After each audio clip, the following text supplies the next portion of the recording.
So you two are familiar with this. Basically, start standing, basically doing like some light wrestling, so you're not like going super hard. We'll start just with grip fight. So when I'm wrestling, like I'm basically thinking about establishing grips, whether it's like a collar tie, whether it's just getting like inside the elbow, inside, or like doing wrist grips. I'm establishing grips in order to move my partner. In order to do that, I want to get inside of my partner's limbs. And so there's this constant action where like I'm going inside my partner's limbs, he'll pummel inside as well. Maybe he'll go for an underhook, maybe I'll go for an underhook. And so when both of us start doing this, it's just like this constant motion. So basically like, we'll just do this game for, since there's only 3 people, we'll do 2 minutes each, and then you'll stay in twice, and you'll sit out once. And just like look for like strong grips, and when you get strong grips, like try to move your opponent, like either push them, pull them, rotate, and then obviously both of you will be looking for the same thing. So just constantly breaking grips, establishing grips. Any questions?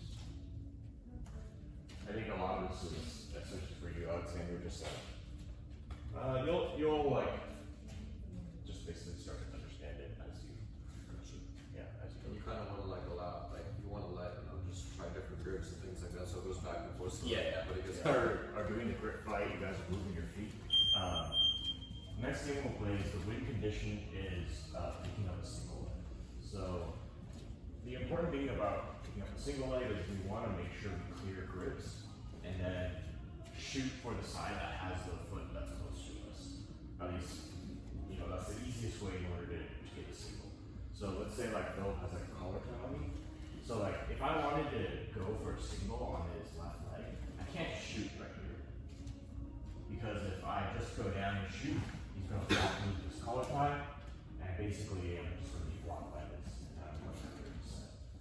So in order for me to do this, I want to make sure his foot is kind of like, he's sort of mirrored. Like if his left foot is back, go ahead and put your left foot back. Like this is a really, really long distance for me to shoot. Let's say even if I didn't have his collar tie, I have to cover all of this distance in order to get a single leg. So in order for me to shoot on a leg, I want to make sure that we're kind of like mirrored, so that the distance is quite short, so all it takes is a step. Next thing is I want to make sure to get rid of any frames up here.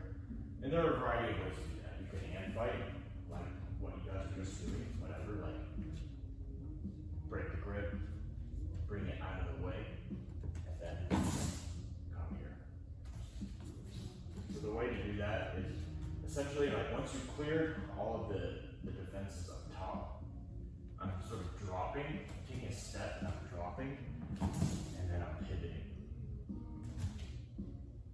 The reason why I take such a big angle is because if I don't, and I just shoot right here, and Philip decides to sprawl on me, so you can just like put it like that, it breaks my grip, and then I won't be able to get the single. So I'm here, all the way, slide all the way to the back here, and then as I stand up, I'm moving it. And you want to move your partner like that because I'm bringing his weight off of the mat and onto this other leg here. If you're able to get a single leg, that's a good condition. And then you guys will just reset. If you know any other singles, feel free to use it as well. Any questions? Same thing, grip fight, and then now we're adding the single as a limit condition. Could you go over like how you shoot with the signal? Yeah. So when I think about shooting for the single, I'm always thinking about like I'm putting my knee down for I'm putting my knee down as the driver for which way I'm shooting. Yeah. So if I'm shooting on my right, I want to make sure that we're kind of like in this mirrored stance. Yeah. And then, yeah. It's basically kind of like I'm stepping to get the angle, and then as I drop my knee, I'm also sliding along. Yeah. I think in general, like what I talked about before, I'm not super concerned with. People get confused, like, oh, should I shoot right leg first or left leg first? I think eventually you'll just understand that, like, right now, because we're in a mirrored stance, like, I think finding a way to get rid of this grip and going for this is much easier. But if you were like, say, like, I step here, that's fine too. I can come on the other side as well. You can even do like high crotch singles as well. I think it just like once you get more familiar, you'll just shoot on those. Okay. Good. Make sure to have good posture, like when you come down like here. Make sure you're kind of like moving in one line. You don't want to like shoot with your head down, otherwise someone will fall. But yeah, key things to think about are removing the defenses up top, and then making sure that your feet are positioned in a good way. Do we really want to defend against like the single leg, or do we really kind of want to let our the partner like get a feel for like, okay, this is what it's like, and let them get the action of it so they can figure I think it out? because this is a game, you are trying to defend it. Okay. But so like if Phil had that collar tie and I forgot to remove this defense for any reason, I go for it. Like, he's not just gonna let me shoot. So try to make it realistic then. Yeah, So yeah, don't of course, force. yeah. Get that. Okay. That's pretty much like what all the games are. They're just like wide resistance. Gotcha. Yeah. And so you want to like just sprawl into, like you're saying, like if that's like an opportunity. Find whatever way suits you to defend the single leg. Yeah. And then I can make comments and help him. Thank you. Alright, on two, 1, 2. Just like in terms of like my stance, I want my feet to be more or less like shoulder width apart. But Alex, you were like really open. Yeah. And I feel like what happens if you're really open is that it's kind of like clunky to have to pull your feet under your base all the time. And so like you're kind of like this. Whereas I think if you just close your feet a little bit, I feel like it's like you can sort of like move a lot faster. And it's like I would call this more of like a wrestling stance, or if like you've ever done any like boxing, it's kind of just like foot forward, and then you're kind of circling. Let's say like this. So you're not like super spread out like this. I think if you're super spread out, people would also like to go for that. Like it's harder to sprawl. Whereas if I'm like closer like this, I can just like down block really fast, and it's really nimble on my feet. So that's just like more like a stance sort of thing that I think would help everyone, including me. But also, I think like the biggest thing that you guys got stuck on was just like playing at this range where like both of you are kind of just like there's a lot of space, and then you guys are going for singles without the proper setup. And I would recommend just like playing around with getting closer in distance and not being afraid of like somebody underhooking. Like if Philip underhooks me, sometimes that's fine. Like maybe I'll just do an overhook and then like sort of figure out my own grip. Like don't be afraid to close the distance. I think some feints are good too. So like if I go in and then like I miss a step and it makes them react and bring the foot back, that's totally like an option that we can play with as well. Alright. We're gonna move into the next section. So last week we were working out. Let me borrow you. And we got to this position where we had an arm across, and I have a wrist grip here, and I have a reinforcement in my own wrist. So basically what's happening is there's this cross force that's coming across basically using his arm as a lever. We call this the kick wrap. We're gonna start in this position, and the goal of the top player is to expose the back and take it. So we're gonna use this like very good grip that we have right now to basically open up. I want you guys to really feel and understand how to use this grip as a lever. The arm is across their chest, so as I pull, it's going to naturally expose their back. And then my goal is to get chest to back and 2 hooks in, 2 foot hooks in. So like generally that's just going to be the chair sit where I pull him up, I expose the back, my knee slides up to the shoulder here, and then I sit to my left butt cheek. I don't want to sit back because when I sit back, you see how like, I'm going to be carrying his weight, and I'm not in the right configuration to throw my bottom on me. So if I just pull backwards, I'm kind of like off center, and I can't throw this hook in correctly to take it back. So for here, I want to sit to my left. And then from here, I have back control. So we'll start in that position, and then Phil's going to be trying to prevent that. If you lose the grip, the game is over. So as I'm doing this, Phil's going to try to keep his back on the mat. It's not going to be easy. He's going to try and disrupt. Yeah, he's going to try to keep the back on the mat. And I'm going to find a way to get it off of the mat. With this grip, it should be pretty easy. And then as I chair sit, Philip might also try and prevent my hook from coming in. So he's going to make it hard for me to get to this position where I have 2 hooks.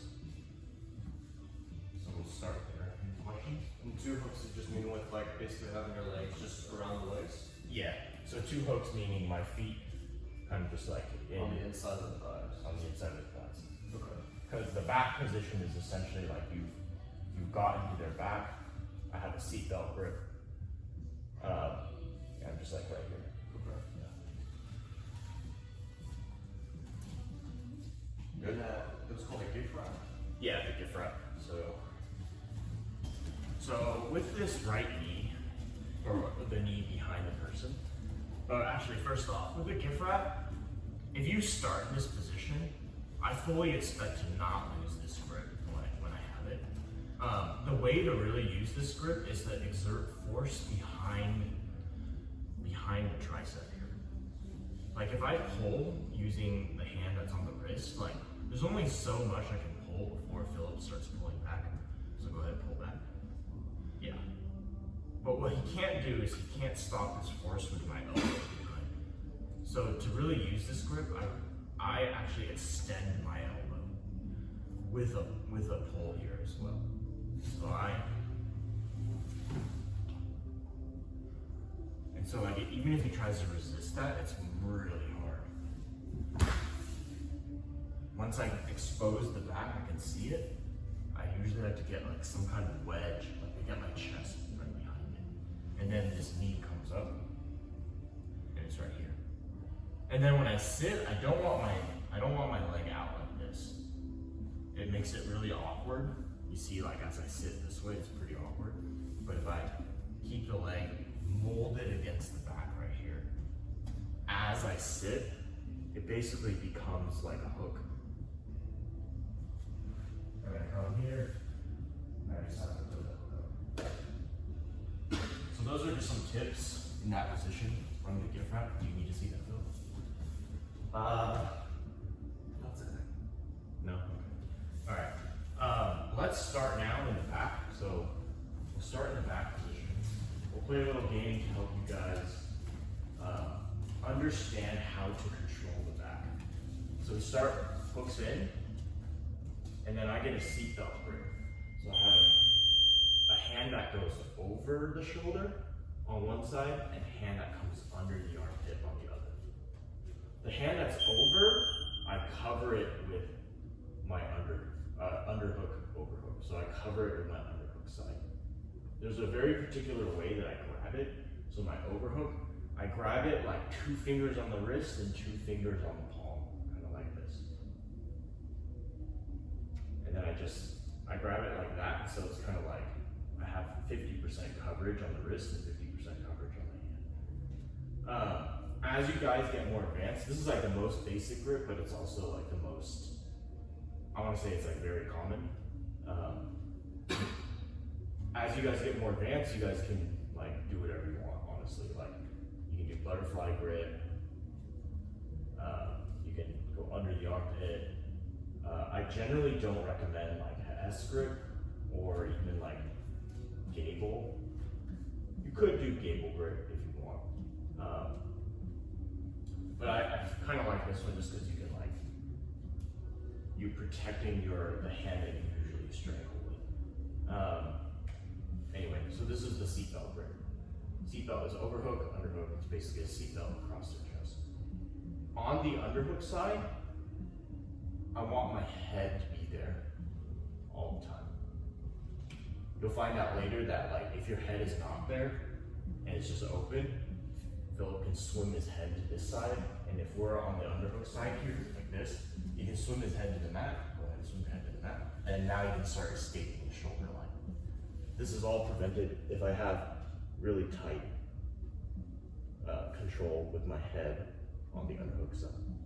So the main goal of this game here is I want you guys to switch grips without my partner's shoulders touching the mat. So like I want to learn to like keep my hooks in, keep my grip strong. He's going to be trying to get his shoulder line to the mat, whether by fighting hands, stripping my grip, so that he can free his shoulder line and get to the mat. And then I want to transition, let's just say there and back, meaning I have an underhook right now on my left side. I can go double unders if I want, but then I want to get an overhook and an underhook on the other side, underhook on Philip's right side. And then I'm going to go back to where I was before. If I'm able to go there and back, the game is over. But if at any point, like let's say I'm starting here and Philip, he gets his shoulder line to the mat, even if I have my hooks, even if I have any kind of grip, if his shoulder line touches the mat, then it's over. Okay. Any questions? So the goal for the, I guess would be like the attack now is to switch grips. You want to have an alternate. Yeah, switch grips. So switch grips while keeping control. Gotcha. So I guess head position. Gotcha. Feel free to like. I always recommend like if you do switch grips to never just like let it all go. Yeah. And go again. It's like I like to go incrementally. Maybe I'll go double unders, and then I look for this one. Obviously, like Philip might like look for my hand and fight it as well. But that's and the goal for Philip is just to essentially get over and have a shoulder hit the ground, so you can kind of start to wedge yourself out. Yeah, he will have to get both shoulders off the ground. Alright, both shoulders on the ground. On the ground. So he takes it back. Like if, let's say I fall to this side, this is kind of like I would have to break the grip or something and swim it. Now my shoulder line is touches. Both shoulders on the ground. Both shoulders on the ground. Yeah. Okay. If I do this and maybe like I have one shoulder on the ground and then somehow that grabs my arm and pulls me back up into it. Doesn't count. Gotcha. Yep. So the win condition is still shoulder. Yeah, win condition for the defender is both shoulders, and then the attacker is there and back. So, and then you can start on the underhook side. So like, you can start in the back position here, and then I guess it's up to you. You can fall to the overhook or the underhook side. You guys can figure it out. Yeah. All right, I'll see what I do. Like that. So there were no submissions this time. So it's like where your hands were wasn't too important. But as we like as I like play these games and I start adding the attacker's ability to submit, I always want to think like I'm always going to be protecting my hands. So like overhook arm is generally the arm that they strangle with. So maybe they'll like they'll use the underhook arm to grab my hand. They call this the 5-0 grip, and then basically they'll shoot this and start going for like single hand rear naked chokes or things like that. But overhook hand is usually the hand that's attacking. So I like to when someone has their seatbelt, I call this the secondary defending hand and then the primary defending hand because it's like easier to push down and prevent any kind of subs. This is always what I have. I generally just want to make sure that I'm not going to get subbed. And then during the game, I was like, pick a side. Because like right here, there's really no way to get out unless you break the grip and then just like start wiggling out and standing up. Most people will recover. So I generally want to pick a side. So we'll go overhook side first. With the overhook side, you can see that like I can't just slip my shoulder out here. His arm is literally blocking me, right? I can't do that. So for the overhook side, the easy thing to do is to just bring the grip over your head. Now your shoulder line is free. And now I'm just going to wiggle out. I haven't addressed the feet yet, so we're just doing hands. But I guess I can just address it now. The easy thing for the feet is I want to get past this bottom hook. So whatever I can do to step over the bottom hook and start misaligning the rest of my body. So first it's the shoulders and then it's the hips. You'll find out later that it doesn't matter in which order it goes. Like it could be either one. Like during the game, I saw some of you like, I think Philip, you did this. You like got your hips out first, and then now that the hips are misaligned, this becomes much harder to hold. And now I can get my shoulders out as well. So that's the overhook side. Some variation of swinging the grip over. On the underhook side, I think I was telling everyone to beat the head and get to the mat. Once you do this, like the angle just becomes exponentially better. Like you see how like right when I do that, my shoulder just starts slipping out.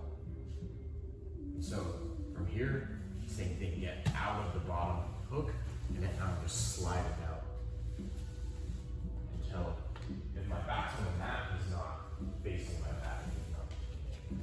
So those are like the two most basic escapes. You guys need to see that again? You guys want to drill it a little? That definitely helped, like just seeing some of those things. Yeah. With like getting the bottom hook out, I think like I want to use my feet sometimes as hands. So like if he's keeping his hook pretty tight and he's facing following me, I can always use my other foot to sort of hook it and then follow it with my knee so it's out. And then from here I can just kind of step on it, come out, get my shoulder line up. So play around with like swimming your hooks up. Yeah. So like they always say not to like crisscross. Why can't you like crisscross? So this is a very common question. So if you crisscross like this, the general rule is you don't want to crisscross because if you're holding on really tight, I can put my leg over and I'm basically ankle locking you right here. Like if I add hip pressure, it's gonna suck. Oh shit, yeah. Right? So the general rule is don't cross. You can cross if your hooks are really high like this. Because now it's like I might not be able to reach. I'm pretty flexible, so I can reach, like I can still catch it here. So that's the reason why you don't want to cross. But I can tell you right now, like if you accidentally cross and someone catches your foot, let go of the seatbelt and push on the head. So let go of this and push on the head. It becomes much harder to finish. Because what's the finishing action? The finishing action is like if he's grabbing me and anchoring himself to me, and I can hip in. So if I hip in, you see this much action, right? Basically all of that hip action would have broke his ankle. But if I catch it and he he lets go of this and pushes on my head, I can't really generate. Like, would you copy this? Oh. Yeah. So essentially, we'll just push him on the back like it's really hard for you to. I can't use a very good lever. Push it. Yeah. And also like, yeah, if he just like pushes me forward, I can't really. The sun is gone. So if you ever get caught in that situation, you have to give something up.